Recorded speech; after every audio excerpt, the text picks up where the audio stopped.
Question number 10 বলেছে বেমানান শব্দ খুঁজে বের করতে। তো বেমানান শব্দের মধ্যে কোনটা আছে? প্রথমে বলেছে বামনত্ব, তারপর বলছে গলগণ্ড, দেন বলছে থ্যালাসেমিয়া, অ্যান্ড লাস্ট হচ্ছে বহুমূত্র। তো এই যে বামনত্ব যে রোগটা, এটা আমাদের গ্রোথ হরমোনের কম ক্ষরণের জন্য হয়।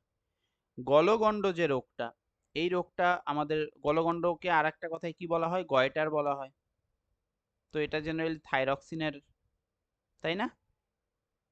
থাইরক্সিনের অধিক ক্ষরণ। বহুমূত্র যেটা, সেটা আমাদের কিসের? এডিএইচ, অ্যান্টি ডাইইউরেটিক হরমোনের কম ক্ষরণের ফলে হয়। তাহলে এই যে জিএইচ, টি4, এডিএইচ, এগুলো সবগুলোই কিন্তু আমাদের হরমোন। সব আমাদের কি? Hormonal disorder. ঠিক আছে? বাট এইখানে যে আরেকটা ওয়ার্ড দেখতে পাচ্ছিস, থ্যালাসেমিয়া, এই থ্যালাসেমিয়াটা কিন্তু আবার জিনগত রোগ। জিনগত রোগ, জেনারেলি অটোজোমাল রোগ। তো এটা চ্যাপ্টার 3-তে তোরা পাবি। তো থ্যালাসেমিয়াটাই হবে আমার এই জন্য অ্যান্সার, যেটা বেমানান এখানে। ঠিক?